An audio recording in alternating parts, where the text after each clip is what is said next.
Engkau gembala yang baru, kau menuntun hidupku dan bawaku ke air tenang, menyegarkan jiwaku.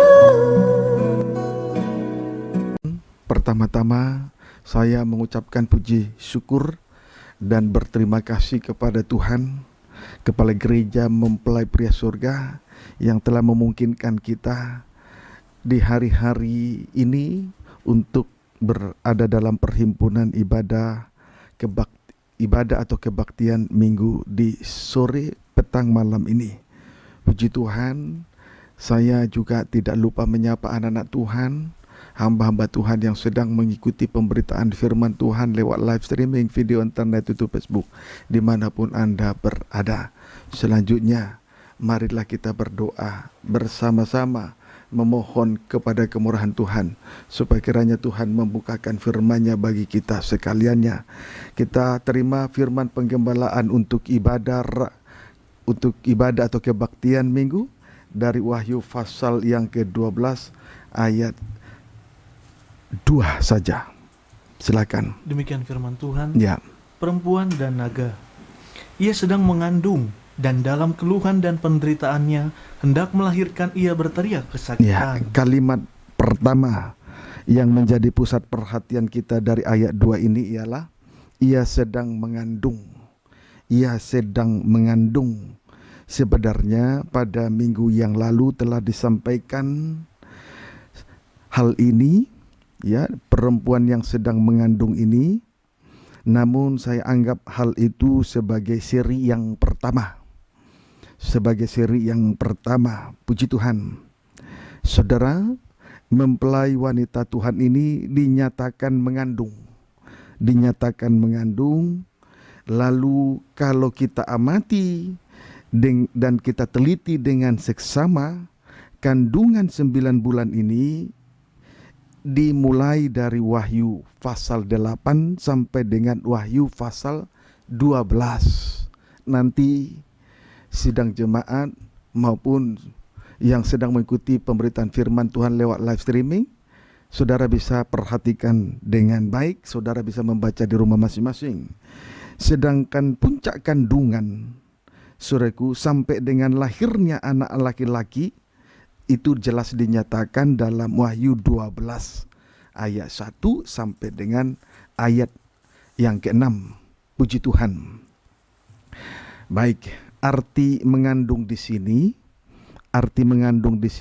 menunjuk pada penyerahan diri dan kesediaan dari mempelai wanita Tuhan untuk menyimpan dan sekaligus melakukan firman Allah itu oleh pertolongan dari kuasa Roh El Kudus.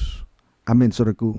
Arti mengandung di sini menunjuk pada penyerahan diri dan kesediaan dari mempelai wanita Tuhan untuk menyimpan dan sekaligus melakukan firman Allah itu jelas oleh pertolongan dari kuasa Roh El Kudus. Puji Tuhan. Oleh penyerahan diri dan kesediaan hati kita, jelas kita akan dipakai Tuhan dalam setiap kegiatan Roh El Kudus, sehingga gereja Tuhan bisa mengasihi Tuhan lebih dari apapun yang ada di dunia ini. Amin, saudaraku. Itu sudah pasti.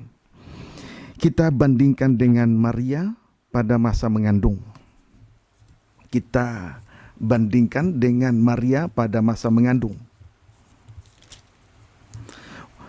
Injil Lukas 1 ayat 26 sampai 28. Silakan. Demikian firman Tuhan. Ya. Pemberitahuan tentang kelahiran Yesus. Puji Tuhan. Haleluya. Silakan. Dalam bulan yang ke-6, Ya. Allah menyuruh malaikat Gabriel pergi ke sebuah kota di Ya. Galilea yang bernama Nazaret. Gabriel pergi ke kota Galilea bernama Nazaret. Terus kepada seorang perawan yang bertunangan dengan seorang bernama Yusuf dari keluarga Daud. terus Nama perawan itu Maria. puji Tuhan. Terus Ketika malaikat itu masuk ke rumah Maria, Ya. ia berkata, Ya. "Salam, hai engkau yang dikaruniai, Tuhan menyertai engkau." Tuhan menyertai engkau. Puji Tuhan. Ketika malaikat Gabriel masuk ke rumah Maria, ia berkata, "Salam, hai engkau yang dikaruniai, Tuhan menyertai engkau." Puji Tuhan, sekaligus lewat firman malaikat malam ini juga dinyatakan di tengah perhimpunan kebaktian minggu malam ini. Amin. Amin. Puji Tuhan. Kemudian ayat 29. Hal yang senada juga dinyatakan kepada kita ya, Amin. lewat firman malaikat. Puji Tuhan. Ayat 29. Maria terkejut mendengar perkataan itu, Iya, lalu bertanya di dalam hatinya, puji apakah Tuhan. arti salam itu? Iya. Ya, Maria tentu terkejut mendengar perkataan malaikat itu dan bertanya-tanya di dalam hatinya, apa arti salam itu? Puji Tuhan. Kita lihat 30 sampai 33. Kata malaikat itu Nah, kepadanya, langsung saja dijawab oleh malaikat itu. Terus "Jangan takut, hai iya, Maria, terus sebab engkau beroleh kasih karunia di hadapan Allah." puji Tuhan, kita semua beroleh kasih karunia, kiranya hal itu nyata. Amin. Puji Tuhan. Terus Sesungguhnya engkau akan mengandung dan akan melahirkan seorang anak laki-laki, ya, dan hendaklah engkau menamai dia Yesus. terus Ia akan menjadi besar dan akan disebut Anak Allah yang Maha Tinggi. puji Tuhan. Dan Tuhan Allah akan mengaruniakan kepadanya Iya. tahta Daud, bapa leluhurnya. 33. Dan ia akan menjadi raja atas kaum keturunan Yakub sampai selama-lamanya, dan kerajaannya tidak akan berkesudahan. Puji Tuhan. Malaikat Gabriel langsung saja memberitahukan bahwa Maria akan mengandung dan melahirkan anak laki-laki yang tidak lain akan disebut Anak Allah yang Maha Tinggi. Dia raja di atas segala raja, dan kerajaannya tidak akan berkesudahan. Puji Tuhan. Ayat 34. Kata Maria kepada Ya. malaikat itu, "Bagaimana hal itu mungkin terjadi? Ya. Karena aku belum bersuami." Ya. Lalu Maria kembali bertanya. Bagaimana hal itu mungkin terjadi? Karena aku belum bersuami. Ini pertanyaan yang lumrah saja, karena memang dia belum bersuami. Mengandung dan melahirkan anak laki-laki tanpa suami, ya wajar saja akhirnya dia bertanya, toh? Amin, saudaraku. Amin. Puji Tuhan. Lalu ayat 35. Puji Jawab- Tuhan. Jawab malaikat itu Ya. kepadanya, "Roh Kudus akan turun atasmu, Iya. dan kuasa Allah yang Maha Tinggi akan menaungi engkau. Puji Tuhan. Jadi malaikat itu berkata, Roh Kudus akan turun atasmu.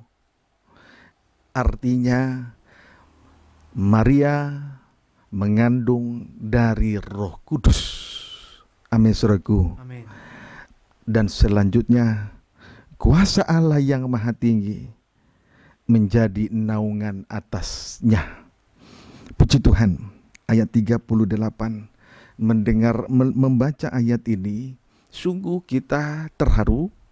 Amin, saudaraku. Amin. Sungguh kita terharu. Puji Tuhan. Haleluya. Inilah salam dari Gabriel, malaikat Tuhan, kepada Maria. Dia seorang yang dikaruniai. Puji Tuhan. Tuhan menyertai dia. Ayat 38. Kata Maria, Ya, "Sesungguhnya aku ini adalah hamba Tuhan. puji Tuhan. Terus Jadilah padaku menurut Lihat. perkataanmu itu." selanjutnya Maria mengunci dengan kata, sesungguhnya aku ini adalah hamba Tuhan. Jadilah padaku menurut perkataanmu itu. Puji Tuhan.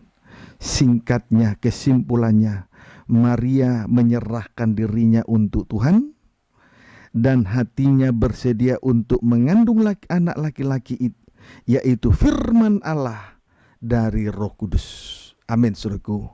Puji Tuhan. Pendeknya firman nubuatan dalam Bilangan pasal 10 ayat 1 sampai dengan ayat 10 tergenapilah di dalam pribadi Maria. Singkatnya, firman nubuatan dalam Bilangan pasal 10 ayat 1 sampai 10 tergenapilah di dalam pribadi Maria. Puji Tuhan. Saudara, sedikit saya tambahkan, mari kita memberi diri dipimpin oleh suara firman Tuhan. Mengingat hari-hari ini adalah hari-hari terakhir. Puji Tuhan, sampai benar-benar firman itu tergenapi dan kita mengandung firman oleh kuasa Roh Kudus. Bilangan pasal yang ke-10 ayat yang kedua saja dulu. Puji Tuhan. Ayo beri diri dipimpin oleh firman Tuhan ya. Amin. Sehingga setiap langkah-langkah kita melangkah berjalan sesuai ketetapan firman, bukan menurut daging dan keinginannya lagi. Bilangan 10 ayat yang kedua, silakan. Demikian firman Tuhan. Ya. Semboyan nafiri. Ya. Buatlah 2 nafiri dari perak. Puji Tuhan. Terus. Dari perak tempaan Ya. harus kau buat itu. Puji Tuhan. Terus. Supaya dipergunakan untuk memanggil umat Israel Ya. dan untuk menyuruh laskar-laskarnya berangkat. Puji Tuhan. 2 nafiri perak tempaan dipergunakan untuk strip pertama memanggil umat Israel, strip yang kedua menyuruh laskar-laskarnya berangkat. Puji Tuhan. Berarti jelas 2 nafiri perak bunyinya ini untuk memanggil dan menyuruh. Amin, saudaraku. Berarti bunyi dari 2 nafiri perak tempaan ini jelas bertujuan untuk memanggil dan menyuruh. Puji Tuhan, memanggil dan menyuruh. Kita ini ada di tengah-tengah ibadah dan pelayanan, tanda bahwa kita dipanggil. Tapi berpadananlah dengan panggilan itu. Kemudian selanjutnya menyuruh. Berarti ada perintah yang selanjutnya untuk kita lakukan. Kita berjalan sesuai langkah-langkah yang ditetapkan oleh firman Allah. Amin. Sehingga pasti nanti sampai pada tujuan, sasaran akhir perjalanan rohani kita masing-masing. Puji Tuhan. Haleluya. Ayat 8. Nafiri-nafiri itu harus ditiup oleh anak-anak Imam Harun. Puji Tuhan. Tidak sembarang ya. Tidak sembarang. Yang meniup tidak sembarang. Bukan sidang jemaat tetapi seorang imam. Jadi jangan terbalik.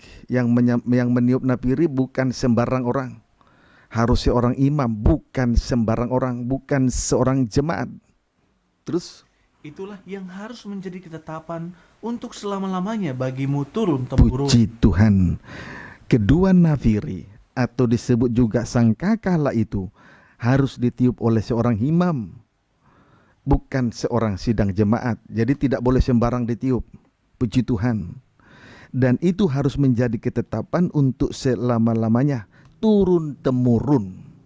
Sudah menjadi ketetapan untuk selama-lamanya, turun-temurun. Puji Tuhan. Haleluya.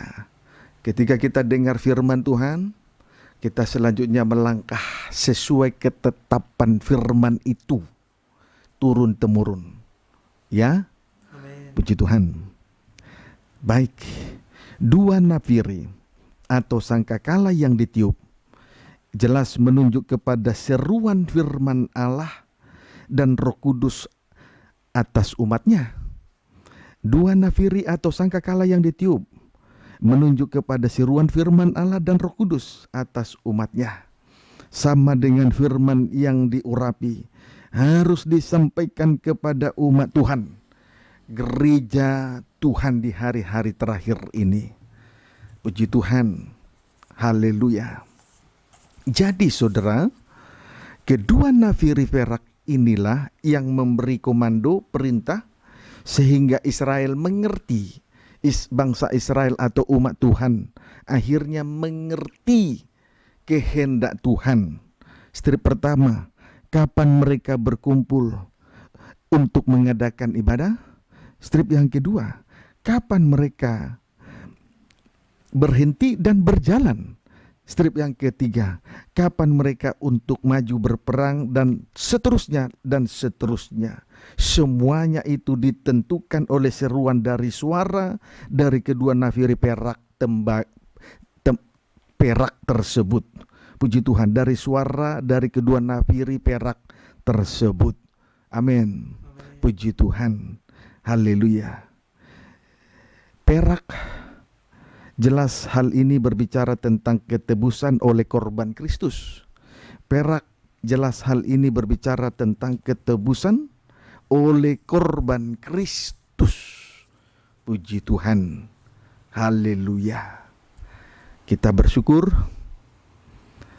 dengan apa yang telah dikerjakan oleh Allah. Puji Tuhan, itulah karya sebagai karya yang terbesar.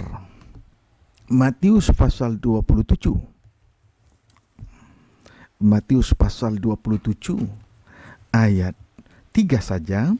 Namun pembacaan dimulai dari ayat 2 tidak apa-apa. Matius pasal 27 ayat 3. Boleh baca ayat 2 mulai? Demikian firman Tuhan. Ya. Yesus diserahkan kepada Pilatus kematian Yudas. Puji Tuhan.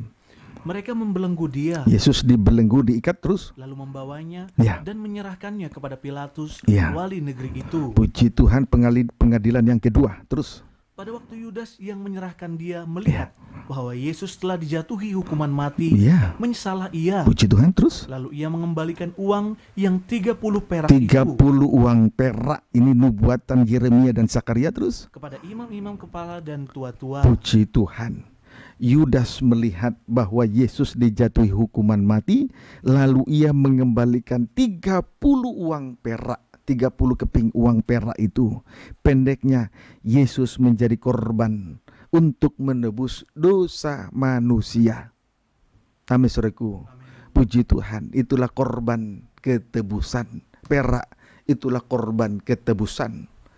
30 keping perak itu berbicara tentang korban untuk menebus dosa manusia. Puji Tuhan. Haleluya. Sebab itu saudara, setiap kali kita mendengarkan seruan dari firman yang diurapi, itulah gambaran dari dua nafiri perak tempaan, segera untuk didengar dan diperhatikan sungguh-sungguh. Amin, saudaraku. Amin. Puji Tuhan. Kiranya dapat dipahami dengan baik. Jangan kita tunda-tunda. Itu akan mengandung risiko yang sangat besar, mendatangkan kerugian yang besar. Jangan ditunda-tunda. Amin, saudara. Malam ini kita seruan firman Tuhan sudah diperdengarkan. Bunyi dua nafiri perak sudah diperdengarkan. Jangan ditunda-tunda untuk melakukan apa yang didengar, untuk mendatangkan kebaikan tentunya. Matius 27 ayat 45 sampai ayat 46 baca. Demikian firman Tuhan. Yesus mati. Puji Tuhan, terus. Mulai dari jam 12, Ya. kegelapan meliputi Puji seluruh daerah Tuhan. itu sampai jam Puji 3. Tuhan. Inilah korban curahan itu. Ayat 46 terus. Kira-kira jam 3, Ya. berserulah Yesus dengan suara nyaring. Terus Eli, Eli, lama Ya. sabachthani. berseru dengan seruan Eli, Eli, lama sabachthani. Terus. Artinya, Ya. Allahku, Allahku, Ya. kenapa engkau meninggalkan aku? Puji Tuhan. Saudaraku, kira-kira jam 3 berserulah Yesus dengan suara nyaring, Eli, Eli lama sabaktani. Artinya, Allahku, Allahku, mengapa engkau meninggalkan aku? Saudara, seruan ini bagaikan seruan dari suara kedua nafiri perak yang ditiup oleh imam. Amin, saudaraku. Yesus, bukankah Yesus adalah seorang imam besar agung yang telah mengadakan pendamaian terhadap dosa di atas kayu salib? Amin, saudaraku. Puji Tuhan. Jadi yang layak untuk meniup dua napiri perak tempaan adalah seorang imam, bukan sembarang orang. Dan sidang jemaat harus mengerti, khususnya saudara yang sedang mengikuti lewat live streaming video internet, YouTube, Facebook, dimanapun Anda berada. Tuhan memberkati saudara. Puji Tuhan. Selanjutnya ayat 47 sampai dengan ayat 49. Mendengar itu, beberapa orang yang berdiri di situ berkata, Ya. ia memanggil Elia. Ya. Dan segeralah datang seorang dari mereka. Ya. Ia mengambil bunga karang, mencelupkannya ke dalam anggur asam, Ya. lalu mencucukkannya pada sebatang buluh dan Ya. memberi Yesus minum. Ayat 49 terus. Tetapi orang-orang lain berkata, Ya. jangan, baiklah kita lihat apakah Elia datang Puji untuk Tuhan. menyelamatkan dia. Ada 3 tanggapan dari orang-orang. Ada 3 tanggapan dari orang-orang yang menyalibkan Yesus atau orang-orang yang mendengarkan seruan itu. Ada 3 golongan. Golongan yang pertama, ya, tanggapan dari golongan yang pertama, ia memanggil Elia. Ya, puji Tuhan. Ya, puji Tuhan. Jadi saudara, saya ulangi dulu, ada 3 tanggapan dari orang-orang yang menyalibkan Yesus. 1, ada yang beranggapan ia memanggil Elia pada ayat 47. 1, ada yang beranggapan ia memanggil Elia pada ayat 47. Ini adalah golongan yang hanya perhatiannya tertuju kepada tanda-tanda atau kuasa-kuasa ataupun musisat-musisat. Tetapi salib diabaikan, kehendak Allah diabaikan. Amin. Puji Tuhan. 2, seorang yang memberi minum dengan anggur asam, ayat 48. 2, seorang yang memberi minum dengan anggur asam, ayat 48. Ini adalah golongan dari anak-anak Tuhan yang senantiasa pembuat keonaran dan kelaliman di tengah ibadah dan pelayanan, sama seperti nubuatan Yesaya pasal yang ke-5 ayat 1 sampai ke-7. Golongan yang pembuat keonaran dan kelaliman. Puji Tuhan. Sesuai dengan nubuatan Yesaya 5 ayat 1 sampai 7. Kemudian yang ketiga, orang lain berkata, jangan, baiklah kita lihat apakah Elia datang untuk menyelamatkan dia. Ayat 49. Ini golongan yang mengecilkan kuasa salib.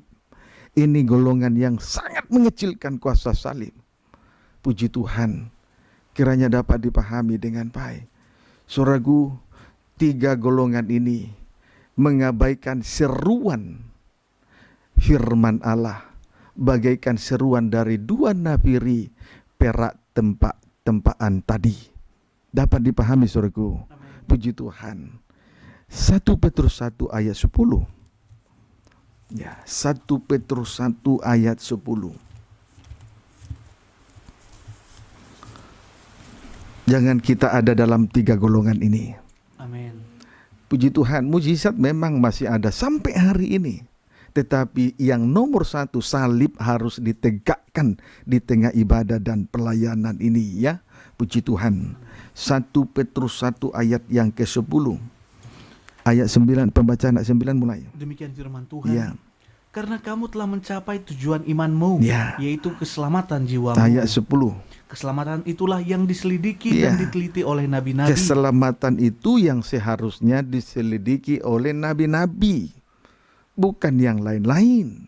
Terus, yang telah bernubuat Ya. tentang kasih karunia yang puji diuntukkan bagimu. Tuhan. Di sini kita melihat nabi-nabi bernubuat kepada kita sampai sekarang ini tentang kasih karunia, bukan tentang yang lain-lain.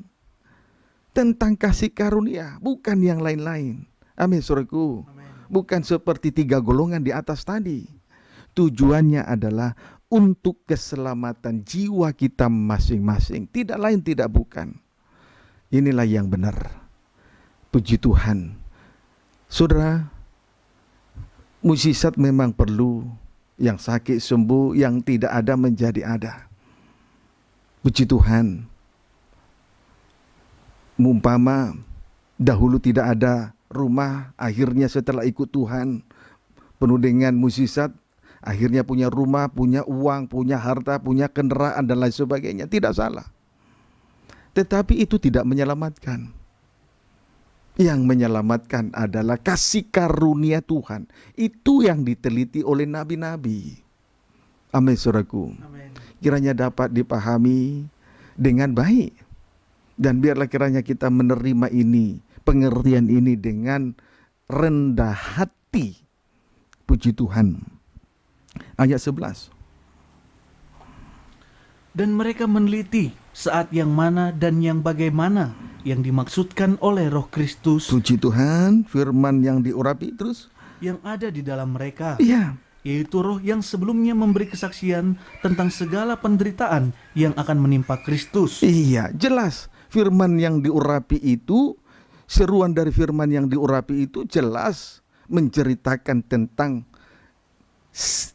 pribadi Yesus yang disalibkan, tidak yang lain-lain.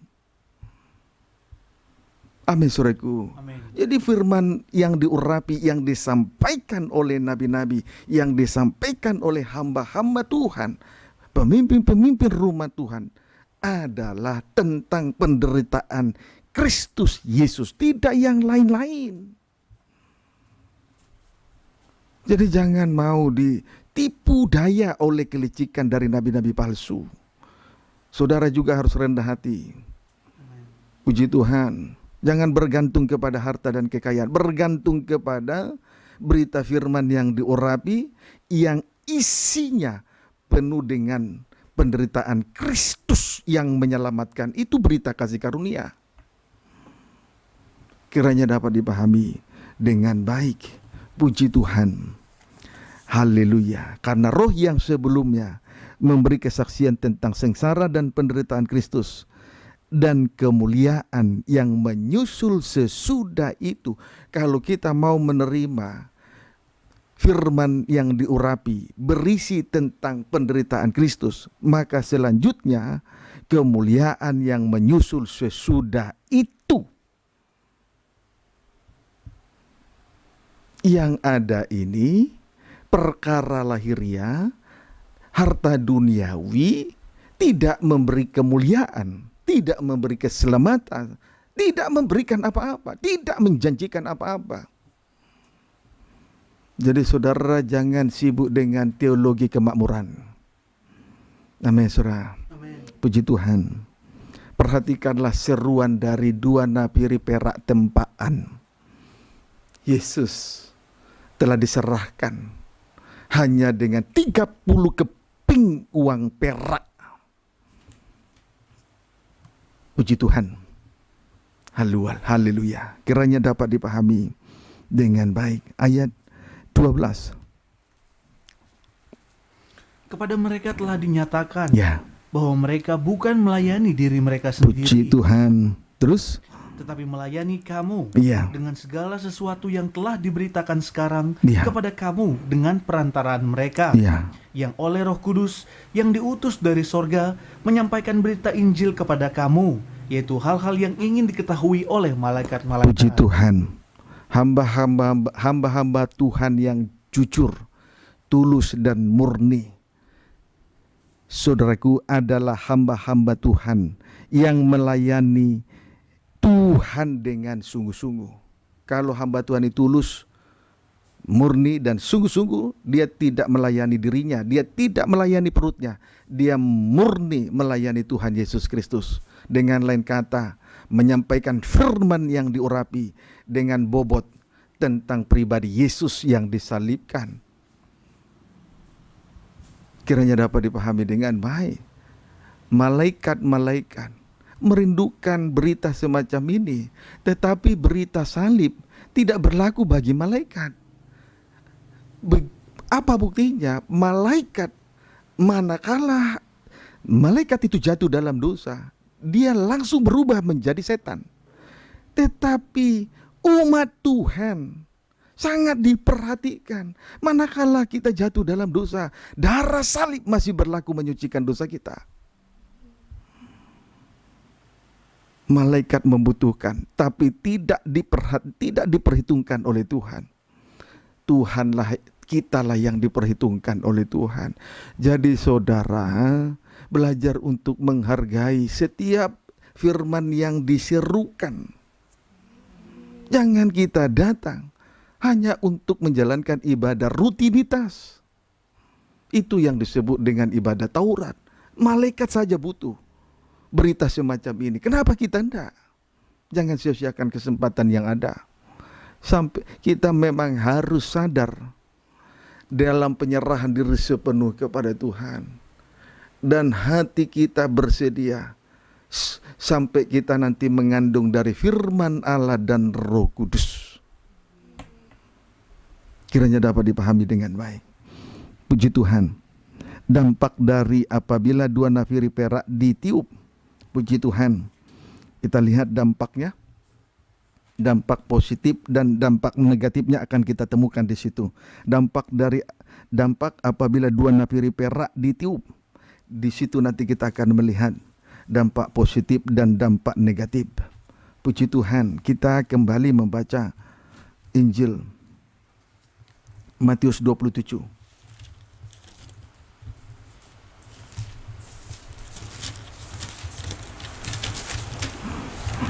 Injil Matius pasal 27 ayat 9 sampai dengan ayat 10. Boleh baca ayat 8 mulai.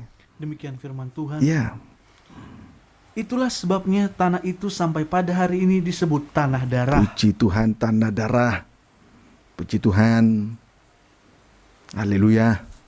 Biarlah ada tanda darah di hati kita masing-masing. Amin. Puji Tuhan. Sebab Tuhan yang membentuk kehidupan kita dari seonggok tanah liat. Dialah penjunan. Puji Tuhan. Haleluya. Kitalah tanah liat. Dia membentuk kita segambar serupa dengan Dia. Ayat 9 sampai 10. Dengan demikian, Ya. genaplah firman yang disampaikan oleh Nabi Iya, Yeremia. Yeremia maupun Sakaria. Terus Mereka menerima 30 uang perak, iya, yaitu harga yang ditetapkan untuk seorang menurut penilaian yang berlaku di antara orang puji Israel. Tuhan, baik juga itu tukang periuk, baik juga yang menjual tanahnya di ladang. Terus Dan mereka memberikan uang itu untuk tanah tukang periuk, iya, seperti yang dipesankan Tuhan kepadaku. puji Tuhan. Bila dua nafiri perak ditiup, bila dua nafiri perak ditiup, dampak positifnya bagi umat pilihan Tuhan merupakan jaminan dari janji Allah yang memberi kemenangan dan keselamatan. Sesuai dengan Sakaria pasal 11 ayat 12 sampai 13 dan Yeremia pasal 32 ayat 6 sampai dengan ayat 9. Saudara nanti bisa baca di rumah masing-masing. Amin, saudaraku. Bagi umat pilihan Tuhan itu merupakan jaminan dari janji Allah memberi kemenangan dan keselamatan sesuai dengan Sakaria pasal 11 ayat 12 sampai 13. Nanti boleh dibaca di rumah masing-masing. Sesuai dengan Yeremia pasal 32 ayat 6 sampai 9. Puji Tuhan. Tetapi itu juga merupakan dampak negatif bagi mereka yang menolak salib, yang merupakan dua nafiri perak yang ditiup oleh seorang imam, akan mengalami kehancuran dan kebinasaan. Jadi dampak negatif bagi mereka yang menolak salib. Itulah dua nafiri perak yang ditiup oleh seorang imam tadi, dan mereka akan mengalami kehancuran dan kebinasaan. Begitu juga dengan hukuman dari 7 sangkakala dalam Wahyu pasal 8 ayat 9. Puji Tuhan. Penghukuman dari 7 sangkakala itu berlaku bagi mereka yang menolak seruan dari firman Allah, bagaikan seruan dari dua nafiri perak tempaan. Amin, saudaraku. Jadi dua nafiri perak itu ditempa, bukan dicetak, ditempa. Bukankah hal itu sudah dialami oleh Yesus di atas kayu salib? sebagai korban untuk menebus dosa kita masing-masing. Mari kita belajar untuk menghargai itu. Jadi begitu juga dengan penghukuman dari 7 sangkakala, Wahyu 8 sampai ayat 9 berlaku bagi mereka yang menolak seruan dari firman Allah. Kiranya dapat dipahami dengan baik. Puji Tuhan, bagi gereja Tuhan atau bagi sidang mempelai Tuhan, itu adalah suatu tanda positif karena itu merupakan pembebasan dari dunia ini atau perpisahan dari dunia ini. Amin, saudaraku. Bila terjadi penghukuman dari 7 sangkakala, itu tanda positif bagi kita, bagi anak-anak Tuhan, bagi sidang mempelai Tuhan. Tetapi bagi dunia itu merupakan kehancuran yang menyusahkan setiap orang nanti dan akhirnya binasa. Kiranya dapat dipahami dengan baik. Mari kita melihat penghukuman dari 7 sangkakala tersebut. Penghukuman sangkakala, penghukuman dari 7 sangkakala. Yang pertama, Wahyu 8 ayat 6 sampai 7. Wahyu 8 ayat 6 sampai 7. Baca. Sebentar. Ya, Wahyu 8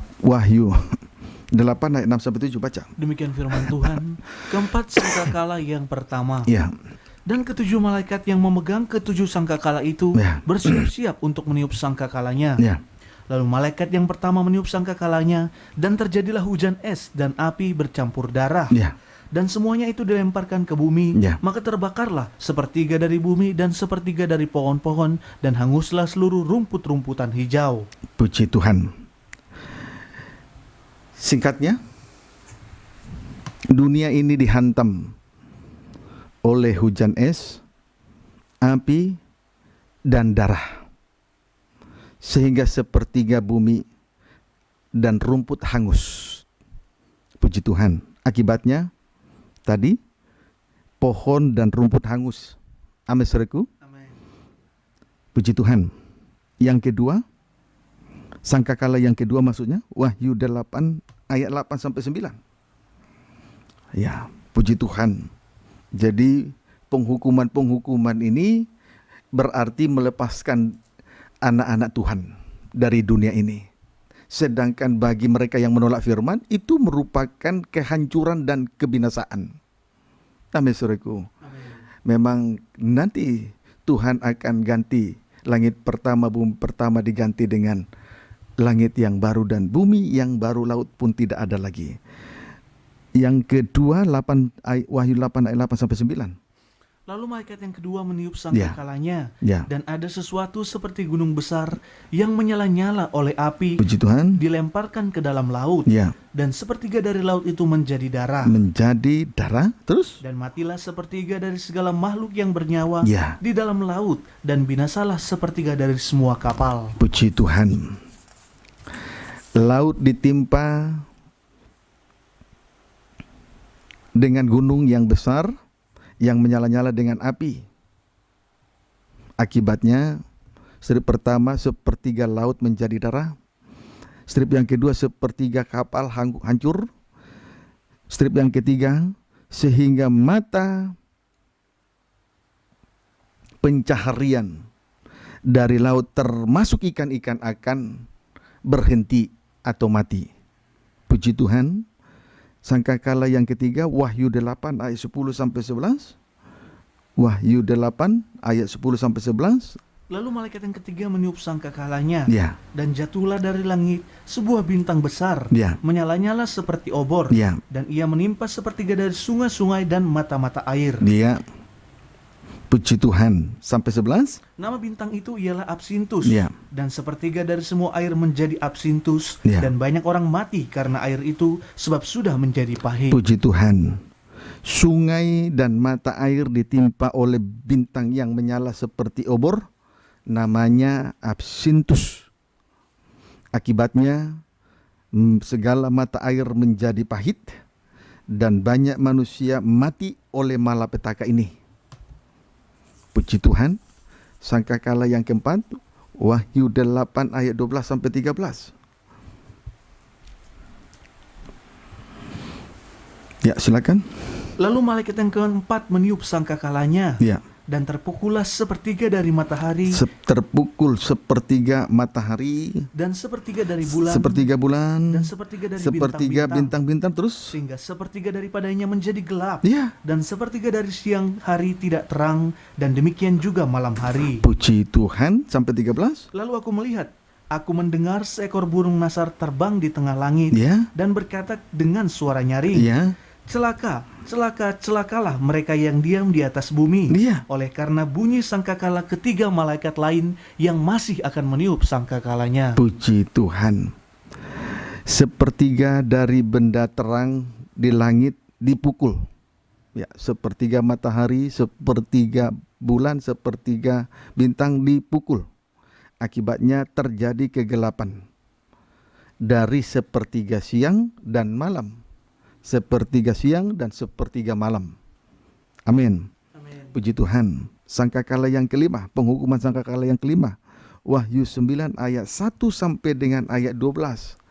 Saudara tidak usah baca, tulis saja. Penghukuman dari sangkakala yang kelima, Wahyu 9 ayat 1 sampai 12. Celaka adalah celaka. Itulah celaka yang pertama, sehingga dunia dikejutkan dengan munculnya pasukan atau tentara sadis seperti belalang. Seperti belalang berarti suatu pasukan yang sudah teratur barisannya, gesit, cekatan, singkatnya terlatih. Puji Tuhan. Haleluya. Itu sangkakala, penghukuman dari sangkakala yang kelima. Puji Tuhan. Sebetulnya ini adalah gambaran dari tentara-tentara, pasukan-pasukan yang dilatih oleh antikris. Dan itu merupakan penghukuman bagi dunia. Tetapi penghukuman dari sangkakala yang kelima ini, itu merupakan tanda positif bagi sidang mempelai. Sebab itu merupakan perpisahan, itu cara untuk supaya akhirnya terjadi perpisahan dari ikatan dunia. Amin, saudaraku. Puji Tuhan. Penghukuman dari sangkakala yang ke-6, Wahyu 9 ayat 13 sampai 20. Ayat 13 sampai 20 tulis saja, tidak usah dibaca. Ada suara keluar dari tanduk mezbah emas. Ada suara keluar dari tanduk mezbah emas di hadapan Allah. Ini juga merupakan celaka yang kedua. Puji Tuhan. Sangkakala yang kelima itu merupakan celaka yang pertama, sedangkan penghukuman dari sangkakala yang keenam merupakan celaka yang kedua. Amin, saudaraku. Lalu penghukuman dari sangkakala yang ketujuh, Wahyu 11 sampai dengan Wahyu 15 ayat 1 sampai dengan ayat 4. Penghukuman dari sangkakala yang ketujuh, Wahyu 11 pasal 11 sampai pasal 15 ayat 1 sampai dengan ayat 4. Ini merupakan celaka yang ketiga. Dan inilah 7 sangkakala yang ditiup oleh 7 malaikat sebagai penghukuman bagi mereka yang menolak firman Tuhan. Kiranya dapat dipahami dengan baik. Kita belajar bagaimana Tuhan memimpin bangsa Israel di padang gurun selama 40 tahun. Di mana bangsa Israel sebagai umat Tuhan senantiasa menunggu menantu komando. Itulah suara yang terdengar dari seruan 2 nafiri perak yang ditiup oleh imam. Puji Tuhan. Kiranya dapat dipahami dengan baik. Jangan ditolak. Supaya jangan kita turut dihukum oleh penghukuman dari 7 sangkakala, dari 7 malaikat yang meniup 7 sangkakala tersebut. Ibrani pasal 12.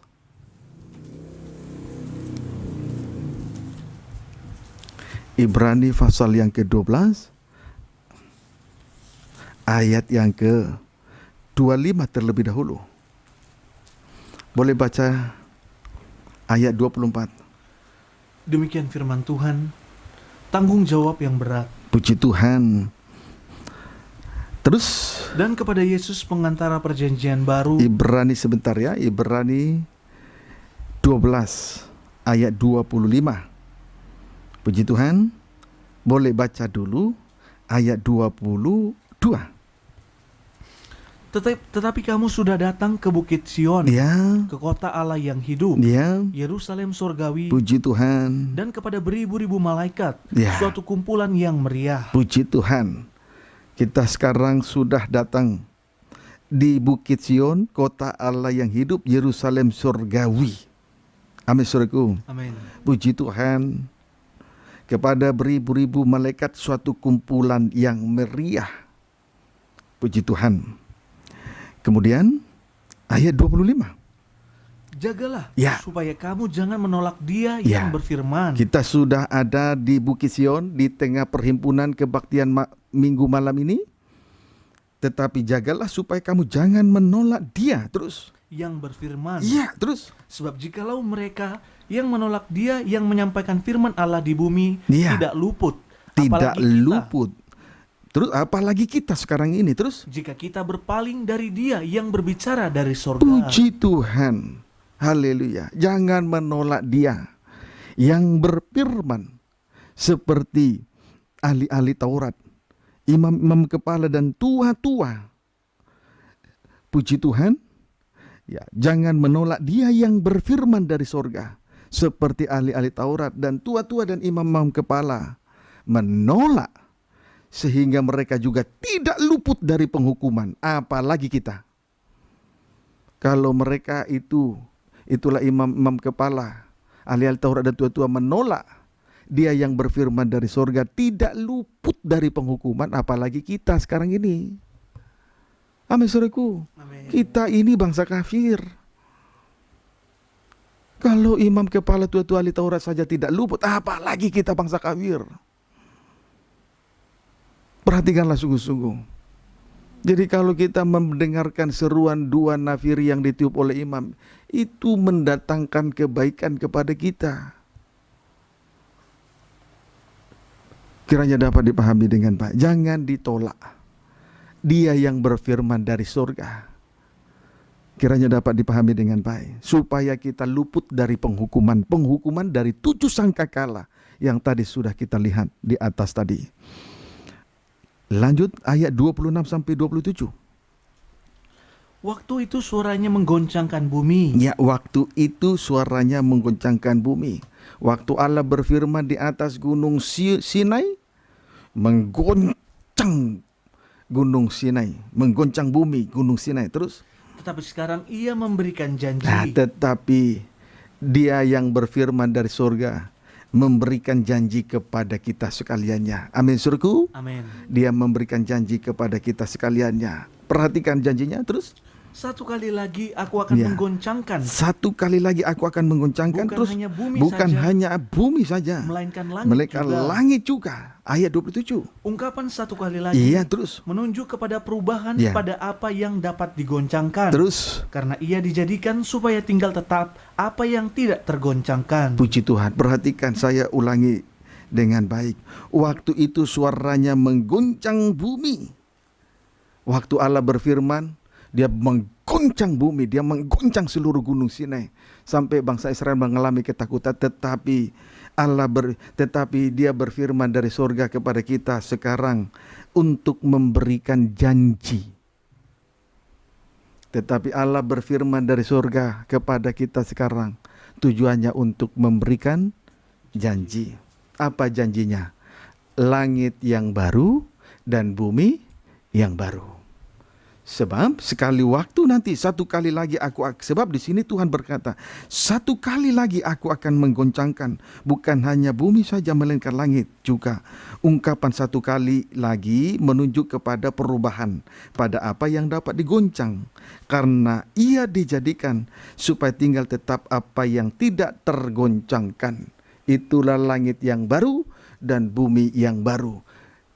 Hidup kekal sampai selama-lamanya, tidak tergoncangkan. Itu janji yang akan kita terima kalau kita menghargai Dia yang berfirman sekarang dari surga. Jadi sudah sangat jelas penghukuman dari 7 sangkakala, tanda positif bagi sidang mempelai Tuhan, tetapi bagi dunia itu adalah tanda negatif. Tanda positif bagi sidang mempelai karena itu merupakan waktu-waktu waktu atau saat di mana nanti terjadinya perpisahan dengan segala ikatan-ikatan yang berasal dari dunia ini. Tetapi itu merupakan tanda negatif bagi dunia, dan bagi dunia itu merupakan tanda negatif.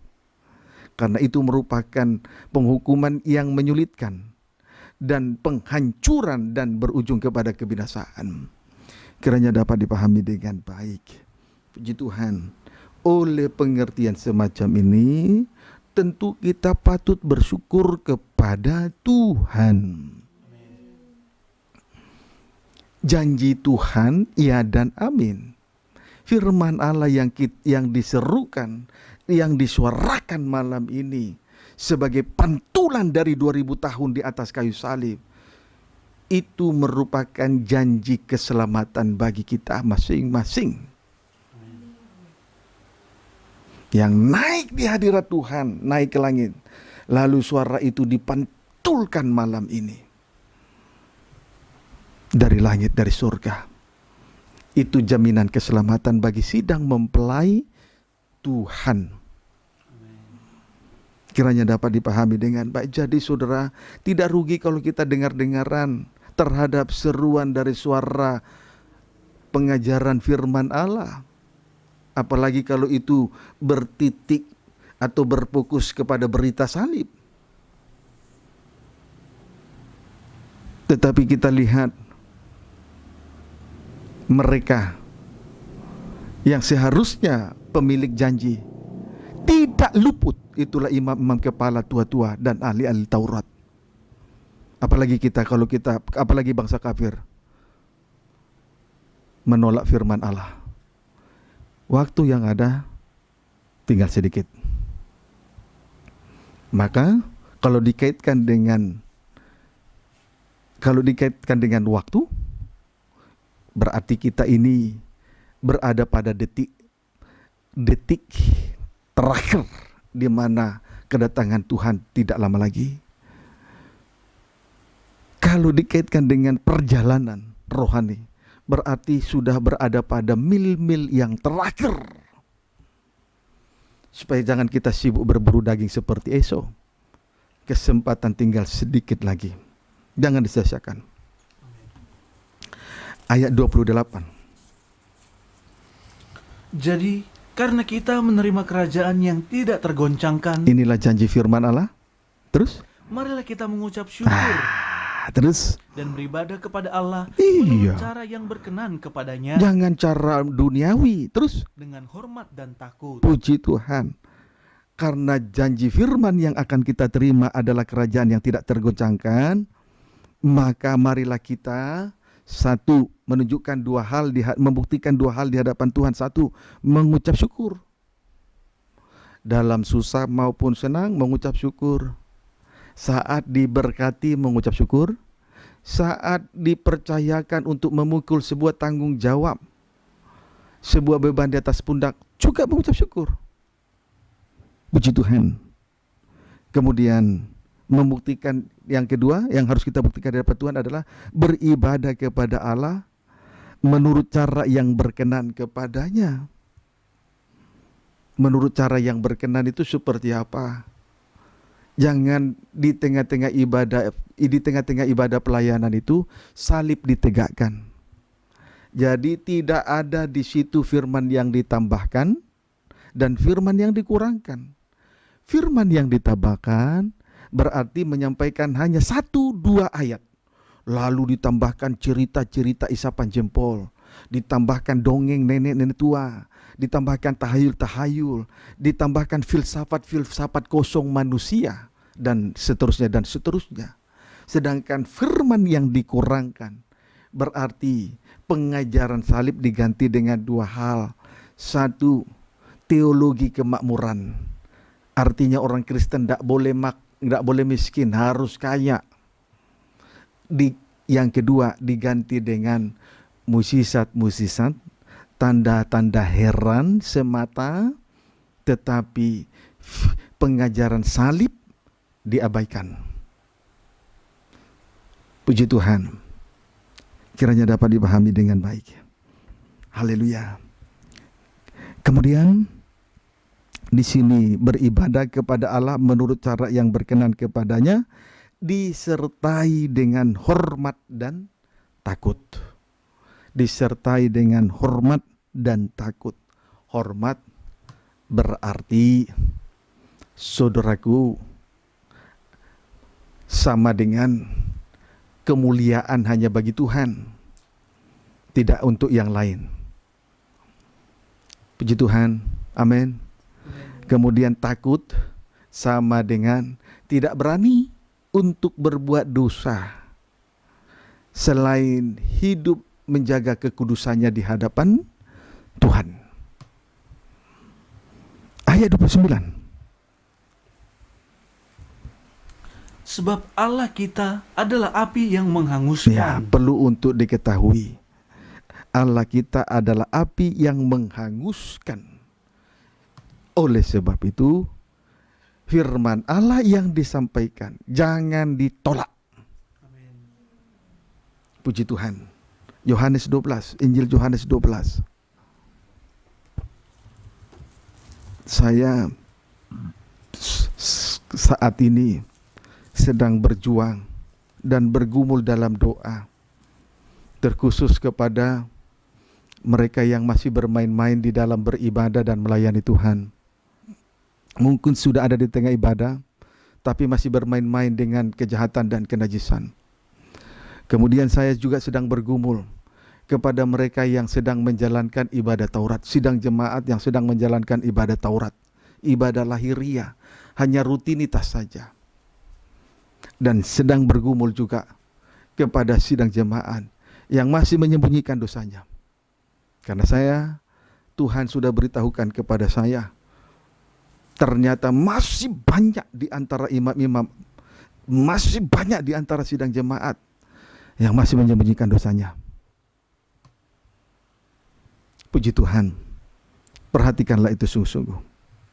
Jangan ditolak. Yohanes 12, Injil Yohanes 12, ayat 47 sampai ayat 48. Demikian firman Tuhan. Boleh baca ayat 45, di pembacaan di awal dari ayat 45. Firman Yesus yang menghakimi. Dan barang siapa melihat aku, ia melihat Dia yang telah mengutus aku. Iya, puji Tuhan, itu harus ketahui sebetulnya. Barulah ayat 46. Aku telah datang ke dalam dunia sebagai terang, Ya. supaya setiap orang yang percaya kepadaku jangan tinggal Ya. di dalam kegelapan. Firman itu adalah terang dunia, menerangi kehidupan kita sehingga kita tidak tinggal dalam gelap dan dosa tidak ada lagi yang disembunyikan. Dosa dibongkar dengan tuntas manakala firman ditampilkan di tengah ibadah dan pelayanan. Jangan ditolak. Amin. Ayat 47 sampai ayat 48. Dan jikalau seorang mendengar perkataanku, Ya. tetapi tidak melakukannya, Iya, aku tidak menjadi hakimnya. iya, Sebab aku datang bukan untuk menghakimi iya. dunia, melainkan untuk menyelamatkannya. Terus, Barang siapa menolak aku iya, dan tidak menerima perkataan, menolak firman Allah terus. ia sudah ada hakimnya. Sudah ada hakimnya. Barang siapa menolak firman Allah yang diserukan, disuarakan di tengah ibadah dan pelayanan, sudah ada hakimnya. Siapa hakimnya? Terus, Yaitu firman yang telah kukatakan. firman Allah yang disampaikan itu sendiri. Itu yang jadi hukumnya, hakimnya. Dan hukuman, itulah hukuman dari 7 sangkakala yang ditiup oleh 7 malaikat tadi. Jadi jangan kita hati-hati, jangan kita menolak Dia yang sedang berfirman dari surga. Sebab Dia sedang menyatakan janjinya kepada kita. Langit yang baru, bumi yang baru, kerajaan yang tak tergoncangkan. Sebab langit yang pertama, bumi yang pertama akan berlalu, manakala goncangan terjadi daripada oleh karena hukuman dari 7 sangkakala yang ditiup oleh 7 malaikat Allah. Kiranya dapat dipahami dengan baik. Puji Tuhan. Amin. Baik. Kalau begitu, marilah kita dengar, kita terima apa yang telah disuarakan, yang telah diserukan dari surga malam ini untuk kita. Belajarlah untuk dewasa, belajar untuk bijaksana. Terimalah dengan rendah hati, jangan bersungut-sungut, jangan dengan panas hati, jangan tawar hati. Memang betul Alkitab mengatakan sangat sukar orang yang beruang masuk surga. Sebab itu jangan rendah hati, hai saudara yang beruang. Jangan taruh hati, hai saudara yang mempunyai kedudukan dan jabatan. Puji Tuhan. Tetapi berbahagialah yang kecil dan hina dan miskin. Itu gambaran dari orang yang senantiasa memperhatikan seruan dari pengajaran salib, setia memikul salib. Kiranya dapat dipahami dengan baik. Mari kita belajar dari seorang Maria yang masih muda. Sekarang syarat untuk mengandung firman Allah.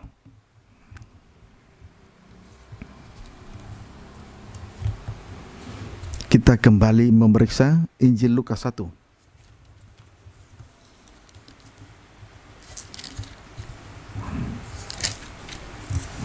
Ayat 27. Demikian firman Tuhan. Ya. Kepada seorang perawan yang bertunangan dengan seorang bernama Yusuf dari keluarga Daud.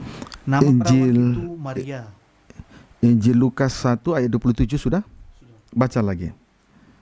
Kepada seorang perawan yang bertunangan dengan seorang bernama Yusuf dari keluarga Daud. Ya. Nama perawan itu Maria. Puji Tuhan. Jadi syarat untuk mengandung firman Allah yang diurapi itu adalah adalah seorang perempuan yang perawan. Puji Tuhan, adalah seorang perempuan, seorang perawan, ya. Seorang perempuan yang perawan, itulah Maria, perawan. Puji Tuhan. Saudara, gambaran perawan di sini kita temukan di dalam Wahyu pasal yang ke-14. Perawan di sini kita akan temukan dalam Wahyu 14 ayat 4 saja. Ayat Wahyu 14 ayat 4 berarti 144. Ya, Wahyu 14 ayat 4 sama dengan 144. Puji Tuhan, ini bilangan yang sangat diberkati oleh Tuhan, bilangannya Tuhan Yesus. Amin. Bilangan Yerusalem. Puji Tuhan, bilangan dari kota Yerusalem baru dan temboknya. Puji Tuhan. Wahyu 14 ayat 4, silakan. Demikian firman Tuhan. Ya. Anak domba dan pengikutnya yang ditebusnya. Puji Tuhan. Terus? Mereka adalah orang-orang yang tidak mencemarkan dirinya dengan orang-orang yang perempuan. tidak mencemarkan dirinya dengan perempuan. Ada 2 perempuan, terus? Karena mereka murni sama seperti perawan. Murni sama seperti perawan, terus? Mereka adalah orang-orang yang mengikuti anak domba itu kemana saja ia pergi. Terima kasih, sampai di situ saja. Puji Tuhan. Jadi mereka adalah orang-orang yang tidak mencemarkan dirinya dengan perempuan-perempuan. Ya, karena mereka murni sama seperti perawan. Murni sama seperti perawan. Artinya suci di atas segala yang suci. Mengapa bisa terjadi? Karena mereka tidak mencemarkan dirinya dengan perempuan-perempuan. Perempuan-perempuan di sini itu bukan perempuan sembarangan, tetapi ini adalah perempuan-perempuan dengan segala kelicikan-kelicikannya. Perempuan-perempuan itu ialah satu, perempuan Isabel. Ajarannya adalah untuk sehingga nanti gereja Tuhan menolak Kristus sebagai kepala. Menolak Kristus sebagai kepala. Menolak Kristus sebagai penyelamat tubuh. Puji Tuhan. Haleluya. Itulah ajaran daripada Isabel. Puji Tuhan. Kemudian perempuan yang kedua di sini jelas menunjuk kepada perempuan Babel. Ditulis dengan gamblang dalam Wahyu pasal 17 dan 18. Pekerjaan daripada wanita Babel ini jelas untuk menghambat pembangunan tubuh Kristus yang sempurna di dalam Wahyu pasal 19 ayat 6 sampai dengan ayat 9. Jadi pasal 17 18 menghambat Wahyu pasal 19, pembangunan tubuh Kristus yang sempurna. Wahyu 17 18 keberadaan daripada Babel besar, wanita dari pelacur-pelacur, dari semua pelacur, menghambat Wahyu 19 ayat 6 sampai 9. Itulah pesta nikah anak domba. Tetapi di sini kita melihat,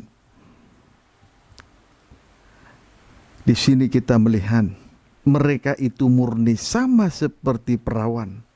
Artinya tidak mencemarkan dirinya dengan kedua perempuan yang licik ini. Amin. Amin. Puji Tuhan.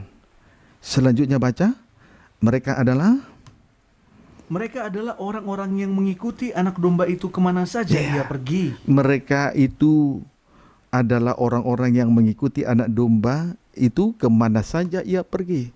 Itu sama dengan arti rohaninya untuk kita sekarang adalah menyangkal diri, memikul salibnya, mengikut Tuhan. Menyangkal diri berarti tidak mengakui segala apapun yang kita miliki. Kelebihan-kelebihan kita miliki tidak kita akui. Sama dengan tidak bermega, tidak sombong. Itu menyangkal. Kemudian memikul salib. Berarti memikul sebuah tanggung jawab, sebuah beban yang ditaruh Tuhan di atas pundak harus dipikul. Setiap orang harus memikul tanggung jawabnya masing-masing. Baik sebagai suami, sebagai kepala rumah tangga, suami sebagai kepala rumah tangga, istri sebagai penopang rumah tangga, anak sebagai anak hormat kepada orang tua, hamba tunduk kepada tuannya, seorang tuan memperhatikan hamba-hambanya, dan seterusnya dan seterusnya. Setiap orang mempunyai tanggung jawab yang harus dipikul. Kemudian mengikut Tuhan. Inilah pengikutan yang benar. Di mana Tuhan ada, di situ pun pelayan-pelayan Tuhan berada. Ini pengikutan yang benar. Puji Tuhan. Berarti masuk dalam pengalaman kematian, supaya pada hari yang ketiga dibangkitkan bersama-sama dengan Dia. Ini pengikutan yang benar.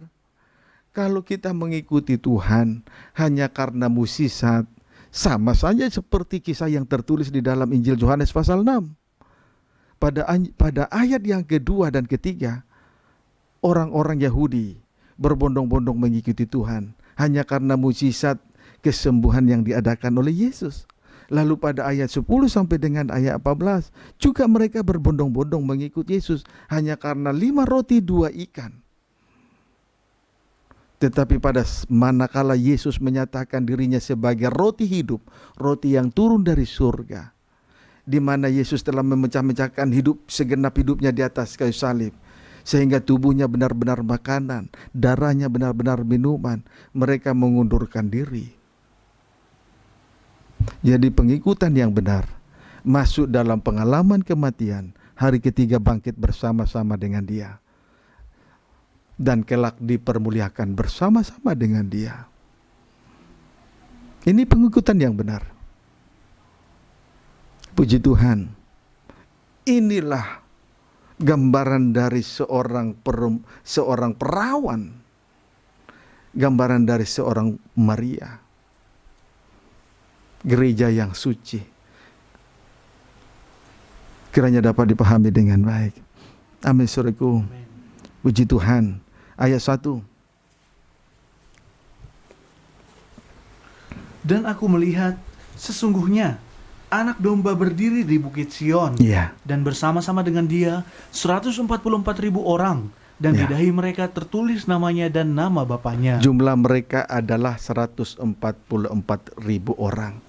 Adapun jumlah mereka, perawan suci ini 144.000 orang. Kiranya dapat dipahami dengan baik. Ayat 2-3.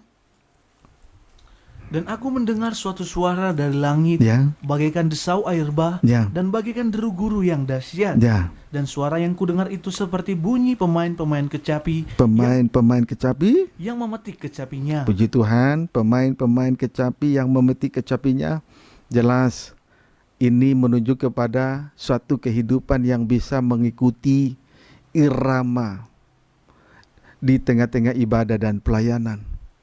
Mengikuti irama di tengah-tengah ibadah dan pelayanan. Irama kita, irama yang harus kita ikuti di tengah ibadah dan pelayanan adalah pengalaman Yesus dalam tanda kematian dan kebangkitannya. Bagaikan mengikuti nada tinggi dan nada rendah. Pengalaman kematian dan kebangkitan Yesus Kristus. Tidak berhenti sampai di situ. Ayat 3. Mereka menyanyikan suatu nyanyian baru Nyanyian baru terus. di hadapan tahta, Ya. dan di depan keempat makhluk dan tua-tua itu. Terus. Dan tidak seorang pun yang dapat mempelajari nyanyian itu, Ya. selain daripada 144.000 orang. Selanjutnya dari mulut mereka keluar nyanyian baru. Nyanyian yang tidak dapat diketahui oleh siapapun kecuali 144.000 orang tersebut. Jelas ini menunjuk persekutuan yang indah atau persekutuan yang intim dengan Tuhan. Bagaikan hubungan suami istri. Inilah hubungan nikah. Hubungan intim disebut juga dengan hubungan nikah. Sehingga bagaikan tubuh dengan kepala menyatu. Kalau hubungan itu intim akan menghasilkan nyanyian baru. Kalau hubungan kita intim dengan Tuhan akan menghasilkan nyanyian baru. Penyembahan dengan suara asing logat ganjil. Itulah bahasa lidah, bahasa roh. Tidak ada lagi kata-kata yang lama keluar dari mulut ini. Tidak ada lagi perbuatan-perbuatan yang lama yang nampak keluar dari sikap dan perbuatan kita masing-masing.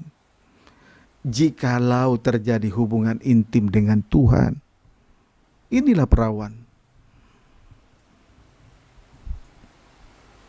Inilah syarat untuk mengandung dari benih firman Allah. Kiranya dapat dipahami dengan baik. Amin, saudaraku. Puji Tuhan. Saudaraku, kita patut berbahagia karena Tuhan sangat memperhatikan kita masing-masing. Haleluya. Selanjutnya kita akan memeriksa perempuan yang sedang mengandung ini dengan keadaan yang kedua. Wahyu 12 ayat 2. Demikian firman Tuhan. Ya, Ia sedang mengandung, ia sedang mengandung. Kemudian terus dan dalam keluhan dan Ya. penderitaannya Ya. hendak melahirkan, ia berteriak kesakitan. Puji Tuhan. Selanjutnya hendak melahirkan, ia berteriak kesakitan. Ya, hendak melahirkan, ia berteriak kesakitan. Inilah puncak kesesakan yang akan dialami oleh gereja Tuhan menjelang kedatangan Tuhan pada kali yang kedua. Inilah puncak kesesakan. Penderitaan dari seorang wanita saat mengandung adalah saat-saat, detik-detik saat ia melahirkan anak. Inilah penderitaan yang sudah sampai di leher. Puji Tuhan, penderitaan semacam ini, saudaraku, jangan sampai berhenti di tengah jalan. Dilanjutkan saja. Sebab tidak lama lagi akan terjadi kelepasan besar. Manakala anak yang dikandung itu lahir. Ini dapat kita lihat dengan jelas. Sebagai perbandingan dengan jelas pada Wahyu pasal 9 ayat 13, baca. Wahyu 9 ayat 13. Demikian firman Tuhan. Kita berdoa terus supaya Tuhan terus bukakan firman-Nya. Amin. Puji Tuhan, baca ayat 13. Sangkakala yang keenam. Ya, jadi sangkakala ke-6 tadi di atas tadi saya sudah katakan, gereja mempelai Tuhan mengandung itu dimulai dari pasal yang ke-8 sampai nanti pasal yang ke-12. Pasal 8 khususnya ayat 6 mulai sampai nanti pasal yang ke-12 ayat 1 sampai dengan ayat 6. Puji Tuhan. Haleluya. Baca ayat 13 mulai. Lalu malaikat yang keenam Ya. meniup sangkakalanya. Meniup sangkakala terus. Dan aku mendengar suatu suara keluar dari keempat tanduk Ya. mesbah emas yang di hadapan Allah. Puji Tuhan. Tulis saja. Malaikat ke-6 meniup sangkakalanya. Pada saat itu ada suara keluar dari keempat tanduk mesbah emas yang di hadapan Allah itu. Ada suara keluar dari keempat tanduk mesbah emas yang di hadapan Allah. Yang dimaksud dengan tanduk mesbah emas ini adalah, kita bisa lihat dulu Keluaran 30 ya. Keluaran 30 ayat 10. Keluaran 30 ayat 10. Puji Tuhan, baca. Demikian firman Tuhan. Ya. Sekali setahun haruslah Harun mengadakan pendamaian di atas tanduk-tanduknya. Puji Tuhan, sekali setahun mengadakan pendamaian dosa terus Dengan darah korban penghapus dosa, Iya. pembawa pendamaian. Dia. Haruslah ia sekali setahun mengadakan pendamaian bagi mesbah itu di antara kamu turun-temurun. Iya. Itulah barang maha kudus Ya, bagi Tuhan. puji Tuhan. Singkatnya, tanduk dari mesbah dupa emas 1 setahun sekali diolesi dengan darah korban pendamaian. Diolesi dengan darah korban pendamaian. Amin. Amin. Puji Tuhan, itulah tanduk emas dari mesbah yang di hadapan, mesbah dupa emas yang di hadapan Allah. Sekali setahun diolesi oleh darah korban pendamaian. Amin. Puji Tuhan. Haleluya. Sedangkan suara yang keluar adalah seruan atau sesembahan atau keluh kesah jiwa dari sidang mempelai Tuhan yang saat itu berada pada puncak, puji Tuhan, yang pada saat itu berada pada puncak kandungan, pada detik-detik terakhir menjelang lahirnya anak laki-laki itu. Puji Tuhan. Disebut dengan puncak kesesakan yang terjadi di bumi ini. Ia berusaha melepaskan diri dari segala ikatan dosa oleh daging, oleh dunia, dengan arusnya oleh iblis dan setan atau setan. Dalam keluhan penderitaan, ia berteriak kesakitan. Puji Tuhan. Saudara, inilah puncak kesesakan itu. Ada suara seruan, ada sembah, ada keluh kesah. Puji Tuhan, yang ingin melepaskan diri dari ikatan, dari dosa dunia, dari dosa daging, dari dosa iblis atau setan. Karena cintanya kepada kepala gereja mempelai pria surga sudah tidak bisa dibendung lagi. Puji Tuhan. Kita bandingkan saja Roma 8 ayat 26 sampai 30. Roma pasal 8 ayat 26 sampai 30. Demikian firman Tuhan. Roma 8 26 sampai 30. Puji Tuhan, baca. Pengharapan anak-anak Allah. Ya, silakan. Demikian juga Roh membantu kita dalam kelemahan kita. Iya, dalam kelemahan kita Roh turut bekerja membantu kelemahan kita. Terus. Sebab kita tidak tahu bagaimana sebenarnya harus berdoa. Iya, terus. Tetapi Roh sendiri berdoa untuk kita kepada Allah Iya. dengan keluhan-keluhan yang tidak Dengan terucapkan. keluhan yang tidak terucapkan lagi. Terus. Dan Allah yang menyelidiki hati nurani Iya. mengetahui maksud Roh itu. Puji Tuhan, dengan segala keluh kesah, kita dengan keluh kesah, sesembahan dengan keluh kesah, tak bisa lagi berbuat apa-apa.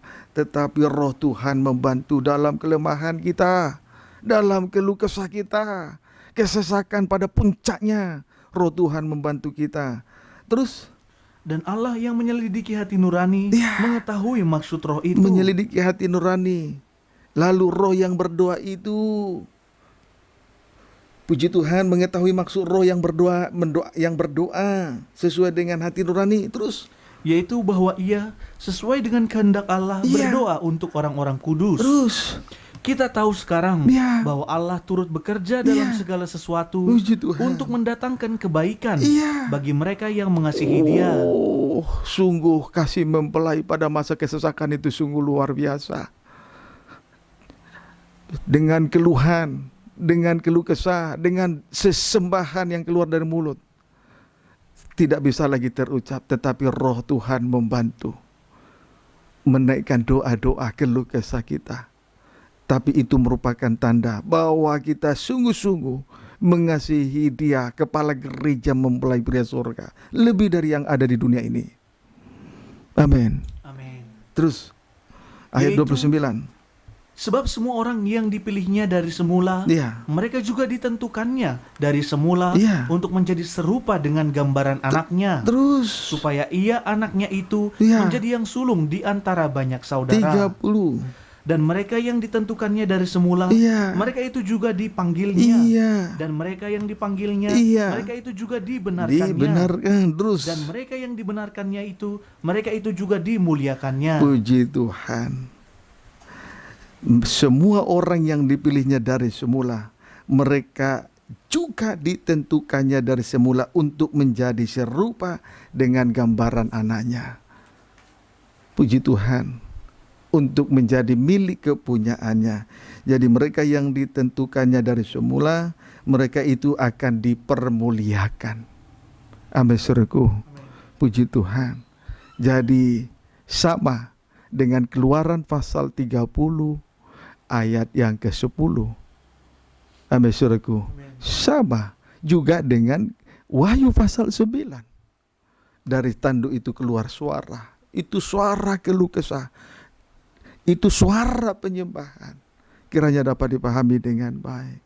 Haleluya. Memang saudara, kalau kita sudah berada di dalam puncak rohani, sekalipun di dalam keluhan dan kesesakan, walaupun dalam kesesakan yang sudah memuncak,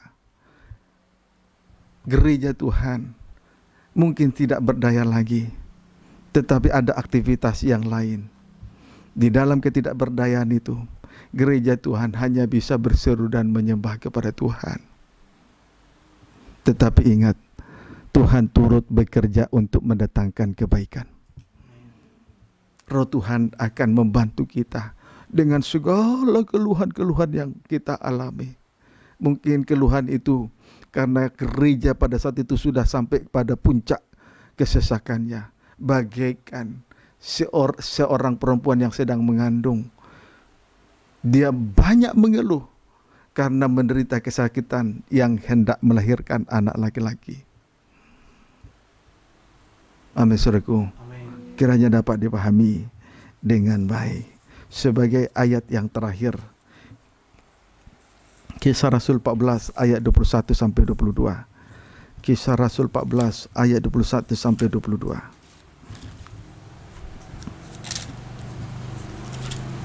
Baca.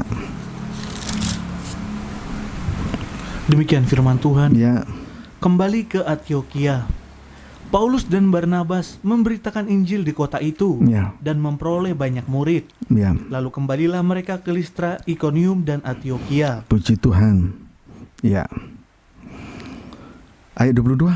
Di tempat itu mereka menguatkan hati murid-murid itu dan menasihati mereka supaya mereka bertekun di dalam iman Ya. dan mengatakan bahwa untuk masuk ke dalam kerajaan Allah kita harus mengalami banyak sengsara. Untuk masuk ke dalam kerajaan Allah, kita harus mengalami banyak sengsara.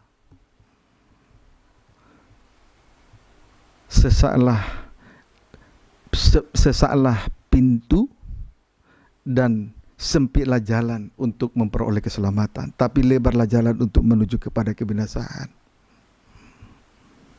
Puji Tuhan. Jadi untuk masuk ke dalam kerajaan Allah, kita harus mengalami banyak sengsara. Maka anak-anak Tuhan yang dibutuhkan di sini adalah ketabahan dan ketekunan dan bertekun di dalam iman. Yang dibutuhkan di sini adalah ketabahan dan bertekun di dalam iman. Puji Tuhan. Biarlah kiranya seruan suara firman yang berfirman dari surga tentang Wahyu 12 ayat 2 tergenapi dalam setiap kehidupan kita masing-masing. Amin. Sedang mengandung dua hal tadi, sedang mengandung berarti itu menunjuk penyerahan diri sepenuh serta kesediaan hati kita untuk dipakai oleh Tuhan untuk mengandung dari firman dan Roh Kudus. Kemudian yang kedua, dalam keluhan ia menderita karena mengandung, menderita kesakitan karena ia hendak melahirkan anak laki-laki. Memang untuk masuk ke dalam kerajaan Allah kita harus mengalami banyak sengsara. Orang yang mau hidup beribadah banyak menanggung penderitaan seperti yang dikatakan oleh surat Rasul Paulus kepada Timotius. Tuhan Yesus memberkati kita semua. Kita tundukkan kepala.